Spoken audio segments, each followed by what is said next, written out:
Boa tarde, pessoal. Vamos dar continuidade, então, com nossa leitura da conferência número 31, na qual a disseção da personalidade psíquica nos dá a possibilidade de nós discriminar diferentes instâncias psíquicas. Começamos então pelo superego, do qual a gente foi indicando quanto é a sede dos imperativos categóricos que ordenam tanto a orientação de atos que pode ter o ego, quanto também tem sua influência em termos mais abertos na cultura, quando a tradição que toda instituição tem, que toda cultura mantém como uma forma de valores do passado, isso transcende o indivíduo e de algum modo é o que vive uma cultura como uma espécie de âncora, né, de si mesma, de valores, de ideias, de frases feitas, de imperativos categóricos, que de algum modo restringe a observação do presente. Essa é a ideia básica com a qual terminamos nossas observações sobre o superego na semana passada. E a partir desse momento, Freud vai trazer que um outro polo, um outro aspecto que poderíamos considerar do sistema psíquico é aquilo que ele observa como a resistência, diferente do recalque. O recalque operava sobre uma representação psíquica impedindo que esta fosse em algum momento para a consciência. Somente apareceu o recalcado a nível da consciência quando irrompe em uma formação do inconsciente. Nós tínhamos como formações do inconsciente os sonhos, também os sintomas, os lapsos, apraxias, ou seja, aquilo que para o ego era visto como uma novidade, uma incoerência, algo que não se registrava como algo de sua própria casa. Era ao mesmo tempo que era interno, mas também se observava esse interno como se fosse estranho, como se fosse externo. Sobre essa ideia da resistência, então, aqui neste texto, Freud vai avançar visando a situar o conceito de ego. É a porta dentro deste texto de entrada para o conceito de ego.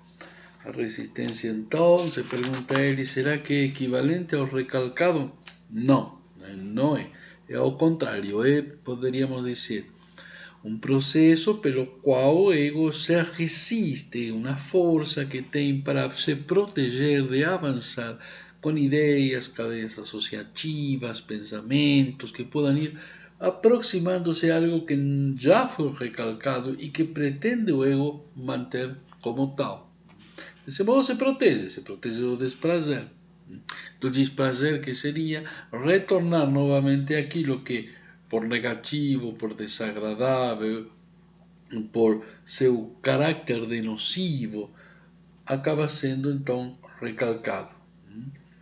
E nessa hora, então, começa a observar Freud que tanto o ego quanto o superego, entanto, o superego às vezes pode estar pressionando, de algum modo com uma forma de imperativo do qual a consciência não tem uma ideia de onde vem. Simplesmente são atos pelos quais acaba pressionando para o sujeito impedir-se de realizar determinadas ações prazerosas, então acabam incidindo, mas não sabe de onde vêm esses imperativos. Então, tanto o superego quanto o ego terão características inconscientes. O inconsciente como tal, ele vai revisar já uma anterior observação de que pode ter o inconsciente pode ser usado para uma forma descriptiva, pode ser inconsciente por latente. Isso é o inconsciente que está latente, mas logo poderá ser o consciente, isso então é algo descritivo, como um adjetivo qualificativo, dá uma qualificação, ok? No entanto, é distinto desse outro inconsciente sistemático, ou seja, que ele tinha observado alguma coisa recalcada, isso já é um sistema, é algo que opera com certa ordem, não é que algo que poderá, que logo ser consciente, que poderá pelas vias da latência deixar de ser latente e ser consciente, não, isso permanecerá recalcado. Então terá um inconsciente que será equivalente ao recalcado e outro que é descriptivo, que é isso que poderia, hoje é latente, mas poderia logo passar para a consciência. Agora nos traz então uma forma de construção, uma alegoria, imaginando que ele já organizou uma instância, fez uma descrição de como o superego se levanta em um sujeito, como herança do complexo de Édipo, como vai colocar restrições, como vai apontar e viabilizar um ideal do ego. Isso correspondeu, como observávamos anteriormente, ao superego. Logo, então, ele diz, vamos a ter mais duas instâncias, o ego e o id. De onde vem este id? Bom, há uma referência que ele faz aqui a Georges Grodek, seria justamente com este médico, que é um médico de que tinha uma clínica em Baden-Baden, com o qual Freud estabelece um diálogo, e este médico, que era um leitor de Nietzsche, diz para ele que a forma de nomear com um pronome indefinido como isso possibilitava então dar uma solução a essa diferença de não saber quando se fala inconsciente se se refere ao recalcado ou àquilo que está por estado de latência. Né?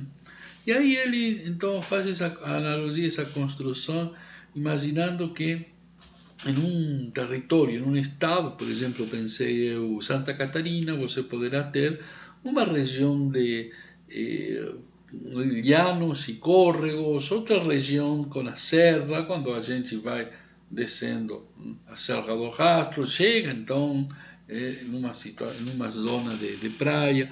Cada uma destas regiões estará habitada por grupos diferentes. Os açorianos, por exemplo, estarão na parte mais próxima do mar, com costumes diferentes, por exemplo, de imigrantes alemães que foram para a zona de montanha. E que ao mesmo tempo esses dois grupos são diferentes de um outro grupo, por exemplo, de agricultores e pecuaristas vindos em determinadas décadas da Itália. Cada uma dessas regiões, poderíamos dizer, são distintas umas de outras, mas comportam elementos que são comuns, porque podem, por exemplo, os alemães descer para a praia e dedicar-se à pesca, e os italianos, um grupo de italianos, pode deixar a agropecuária e ir fazer vinho na montanha, e outro grupo de açorianos pode ter tanto atividade de pesca quanto de agricultura e alguma outra atividade. Então, com essa alegoria, o que faz Freud nessa forma de geografia? Bom, nos vai indicar que estas distinções que ele faz não necessariamente são tão claras. Né? Haverá logo que identificar em cada situação, em cada sujeito psíquico, a ver como estão organizados esses diferentes polos. Nesse sentido, podemos dizer que quando termina esta conferência, ele faz uma referência a esse caráter elástico, esse caráter flexível que o conceito deve ter quando se trabalha a nível da escuta. Lembremos que é justamente nesse nível da escuta, que ele estará organizando toda esta forma de imaginar-se qualidade do sistema psíquico. Né? Uma característica inicial, então, que ele vai colocar para esta segunda instância, que é o id, e diferenciando do ego e do superego, esse caráter inacessível. Né? É lá onde se mostra o recalque, onde se mostra as resistências, onde se mostram efeitos, sintomas que supõem, né, na verdade, um recalque. O recalque como tal não se mostra, permanece inconsciente. Né? O que se mostra são derivados do recalcado.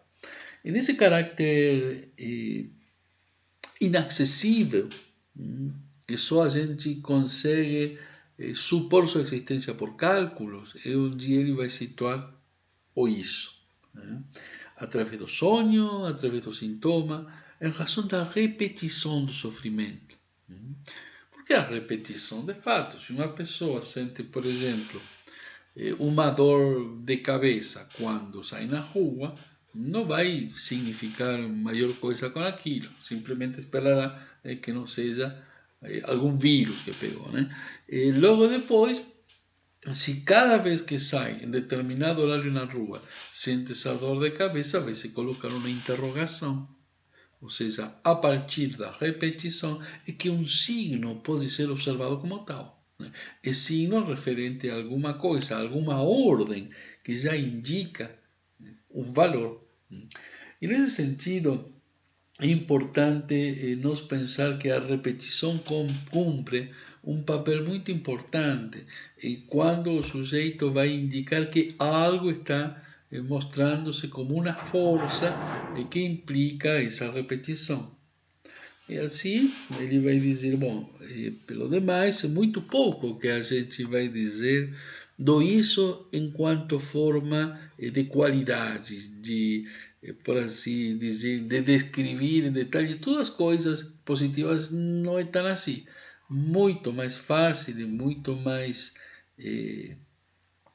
próprio, diríamos, deste modo de observação que ele tem de aquilo que não se oferece mais que por vias indiretas, ou seja, o recalcado não se vê, só se vê nas formações de inconsciente. Então ele vai calcular por modo negativo, vai dizer então o que não é, o que é diferente dos outros sistemas. Ele vai dizer então, bom, que se trata de uma observação e aborda o ir como um caldeirão cheio de agitação fervilhante, descrevendo como esses impulsos pulsionais, né, que estariam encontrando desde uma abertura ao somático, encontrariam uma força para a expressão psíquica. Abre uma espécie de caminho mixto, né? Por uma parte, o isso estaria então com essas pulsões que implicam o corpo, a frequência do corpo, e encontra especificidade em uma expressão psíquica. Interessante este ponto, porque de fato quando a gente escuta, a gente não deve se perder às vezes nas ideias, nos conceitos, nas contradições, sem deixar de observar que também é o corpo que fala. Né?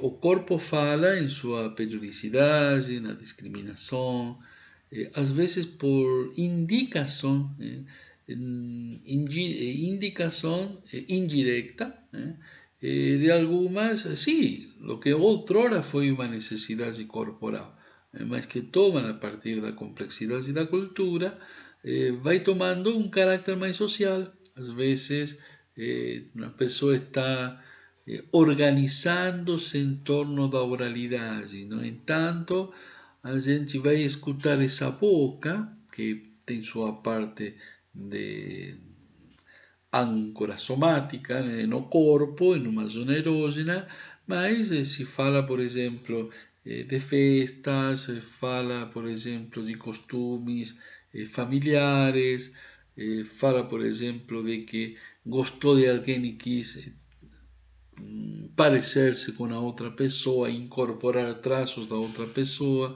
está na ordem de uma oralidade, de uma incorporação que de algum modo se representa com referência ao seu psiquismo.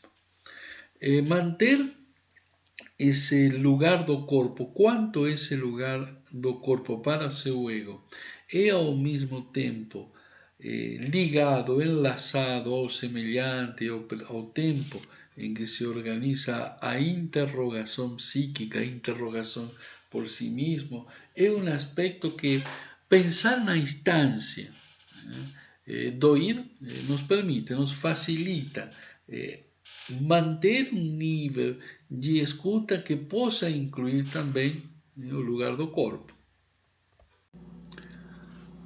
Avança ainda nesta descrição do ir a partir dessa descrição de uma instância, de uma entidade psíquica onde não existiriam os contrários, não existiria uma oposição entre branco e não branco. De algum modo, é toda uma valorização diferente de um psiquismo que não precisasse de uma contradição, porque de fato é o que nos possibilita ter um psiquismo em ordem. Se não há contradição, então não há lógica possível. Se não há uma possibilidade de que algo seja ou branco ou não branco, e possa ser branco e não branco ao mesmo tempo, todo o resto da organização também não vai ser possível, porque não há uma lógica, não há uma possibilidade de marcar contradições ou contrário. Então, está ele figurando-se uma instância psíquica explicavelmente caótica. E por que isso é necessário? É para habilitar nossa escuta. É para habilitar que a gente continue buscando uma outra normatividade que esteja mais situada para a busca do prazer, a busca de manifestações somáticas, a busca de bordas, onde uma coisa de algum modo passa de uma borda para outra, no sentido de que algo que era externo possa depois passar a ser interno sem implicar uma contradição, e então suspende também, por nossa parte, de quem escuta, a necessidade de fazer cobranças, de pedir que o paciente tenha certa coerência, exigir que se posicione de um ou tal modo, seja de algum modo uma instância psíquica necessária para reconhecer, já desde nossa formação como psicólogos, para explicarmos por que motivo suspendemos o juízo. Suspendemos o juízo e escutamos melhor quando não ficamos atrelados a uma certa organização, seja temporal, seja de valores, seja de moralidade. Por certo, então no IDE não vai ter uma classificação temporal. Aquilo que poderia ser muito importante para uma descrição de uma subjetividade que, em um sentido cronológico, sincrônico, vai adquirindo conhecimento e um conhecimento acumulativo e ordenado, na hora de escutar, essas categorias parecem ser secundárias, porque de fato a gente tem que escutar sem estar valorizando, mas como esse homem não aprendeu agora? Eu imagino, ele tem já pela sua terceira ou quarta década de vida e ainda está comportando-se acerca de sugar o dedo ou de espionar as partes mais íntimas do semelhante, como se fosse uma criança de 4 anos e não um velho de tanta idade. Então, o que temos aí? Uma possibilidade de continuar escutando, sem criticar, sem pedir uma certa coerência acorde à adaptabilidade do sujeito à sua faixa etária. Isso por dar um exemplo de quão conveniente é termos, então, reconhecido uma força psíquica que não necessariamente estará ordenada de como, do mesmo modo que se ordena a consciência, o ego que está frente aos outros egos em um laço social e etc. Então, a partir de aí, ele também inclui, falávamos, que o id seria a moral. A moral, porque de algum modo a moralidade e as categorias normativas que essas sí correspondem ao superego, Noid não apareceria. Então, cada vez que um sujeito humano entra em contradição entre seus impulsos e aquilo que é ordenado na sociedade não poder realizar, abre mão então de certas satisfações para ter algo de reconhecimento que venha do outro, aquilo que pertencia a uma lógica superegoica aqui muda de, en esta instancia, Freud escuta e vê que se muda essa normativa. O que vale então é o princípio do prazer, é a possibilidade de que representações diferentes, algumas operem com mais intensidade que outras, mesmo parecendo menos importantes, porque aí se produz um deslocamento, né? Daquela pessoa que apanhava as frutas com tanto gozo e fazia disso um sintoma que até de modo ilegal chegava numa quitanda e pegava uma banana. Esse lugar de gozo não tinha tanto a ver com a banana em si como fruta. O valor da banana no mercado seria mas o ato ilegítimo de pegar uma banana, isso acabava sendo, para esse sujeito em particular, muito intensificado pelo isso. O isso aí podia, então, dar para quem escuta a ideia de, bom, ver como se produzem esses deslocamentos de uma intensidade para outra, como se produz de uma intensidade de uma representação para outra, como se produzem através de múltiples causas e múltiples investimentos sobre uma determinada representação, uma junção, uma condensação das representações, enfim, a possibilidade de que isso seja trabalhado considerando preferentemente os deslocamentos e as condensações tão características que são tão características do ir. Né? Bem, las bases de esta instancia psíquica estarían en todas las pulsões. Y de algún modo resta para Freud agora poder discriminar o ego do id e o superego. A partir de então, ele toma na página 80 uma observação de que o sistema perceptivo, onde está, por exemplo, o tacto, a visão, a audição, vai formando sobre esse caldeirão, sobre esse ir, uma espécie de camada de percepções que liga toda essa complexidade psíquica ao mundo externo. De algum modo, então, essa consciência que daria atenção para as percepções estaria sempre distinta do ir, porque teria um certo contato com a realidade. Então, poderia dizer que o ego apareceria como essa parte do ir que acaba se modificando, porque tendo contato com as percepções e a realidade, afunda um pouco os traços antigos de memória, que seriam os que mais fervem em um caldeirão, e de algum modo no ego acabam só tendo expressão para a consciência aquilo que aparece mais como regulamentado externamente e pelo social. De algum modo, então, vai dizer, o ego estará sempre representando o ir ante o mundo externo.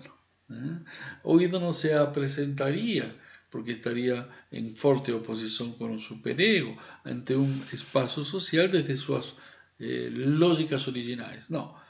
O ego vai dar, então, uma condição de distinção de aqueles traços de memória que buscavam só a realização do prazer e conseguindo, então, diferenciar também de aquilo que é externo. Pela percepção, o ego diz, não, isto é parte da memória, isto é o sujeito. Não, aquilo vem de uma organização que eu posso sintetizar do mundo a partir da consciência das percepções e do ego como mundo externo. Uma forma de síntese de todo esse conjunto de informação, que também possibilitará a escolha sobre o acesso à motilidade.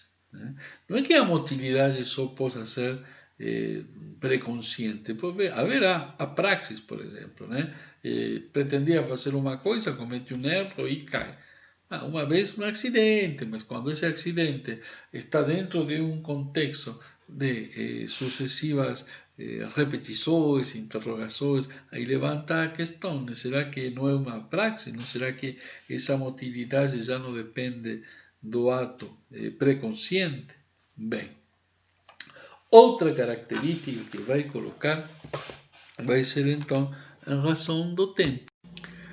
Se no ida aparece esse caldeirão de pulsores, né, que sempre estarão atemporalmente possibilitadas de a qualquer emergência poderem surgir por outra parte, quando chega no ego, o ego já faz um teste de realidade. Por exemplo, um objeto está presente, está ausente, aparece com certa periodicidade, e isso já é característica do ego. O ego, assim, ao final de contas, é apenas uma parte do isso, né? Porque, de algum modo, o isso estará com todas as suas forças, suas potências, e enquanto o ego a esse respeito é fraco, de algum modo entra em identificação o ego, ora com o superego, vai se alimentar aí de certas normatividades, e ora vai para buscar suas vontades, seus impulsos, suas forças, identificando-se, né, com partes que correspondem ao id. Né? Por exemplo, então, um objeto impulsionado pelo desejo que poderia movilizar muita força no id, o ego como que se adhiere a essa força e vai então a tomar vontade, uma vontade muito mais regulada e acorde com o tempo, acorde com as circunstâncias, fazendo síntese do mundo externo. Nesse sentido, foi bom. Se a gente vai pensar em quanto o ego se alimenta, o ego sempre se alimentou dos objetos que foi tendo no decorrer de sua história. Os diferentes objetos coloca como se fossem camadas, precipitados, restos de antigas relações, e a partir disso aparece um si mesmo, mas um si mesmo que se pode marcar inicialmente pela diferença entre o grande, o outro e o eu. Né? E também por esse conjunto de dejeitos, conjuntos de restos de significantes de vínculos com outros objetos, que vão dando para o ego um precipitado, um resto, aquilo que se é, o resto, a circunstância de muitas circunstâncias anteriores que o ego tem vivido. Nesse sentido, a gente vê que uma comparação clássica, como a que era um cavaleiro que levava um carro com dois cavalos, retorna aqui em Freud como o ego sendo um cavaleiro montado sobre uma potência que seria um animal como o id, e ao qual, nessa forma diríamos clássica, até simplista, diríamos de dizer, a força do cavaleiro está no cavalo, naquilo que leva embaixo como pura potência. Não é para admirar-se, então, que o ego tenha tantas falhas, né? Que o ego de toda pessoa esteja em uma dificuldade para viver em um mal-estar constante, porque o sujeito parece estar sempre entendendo-se como um ego, né? Não tanto como um sujeito dividido que foi operado pela clivagem, por um recorte, um sujeito que está de algum modo predestinado a não reconhecer parte de si. Não, o ego se reconhece, no entanto, nesse reconhecimento também vai estar sempre em falha, porque aquilo que é do id estará sempre se apresentando como uma força ao qual o ego quer satisfazer, em última instância, todo seu alimento, toda a parte que o ego tem para alimento de suas gratificações, seus reconhecimentos, estará norteado por algo de satisfação. No entanto, também deverá satisfazer o oposto, né? Que é aquela instância superegoica que a gente, o superego que a gente identificou no começo como aquilo que faz a ordenação, que faz a regulamentação que faz os imperativos, que faz os recortes à realização do princípio do prazer. Então, vai dizer, parece ser o ego uma espécie de servo que tende a tentar satisfazer dois amos ao mesmo tempo. E nessa condição de ter que satisfazer a instâncias totalmente opostas, acaba sempre ficando em alguma situação de falha, em alguma situação de impossibilidade. Esses elementos de contradição, de impossibilidade, de irrealização, acabam tendo um lugar específico na obra de Freud como sendo algo que não é descrito como anomalia, mas pelo contrário é situado como uma característica essencial do funcionamento, ou uma característica estrutural, porque dentro da organização das diferentes instâncias psíquicas, a incoerência então seria seu lugar principal. E isto tudo decorrente da sua proposta de trabalho, que não é ordenar o sujeito para conhecer como classificar desde fora suas ações e como orientar para que esse sujeito faça o que deve ser feito. Bem, não se trata de uma forma de escuta que visa para reconhecer alguns aspectos psicológicos, ser flexível, mas depois enganar o sujeito e indicar qual é o bom caminho. Não.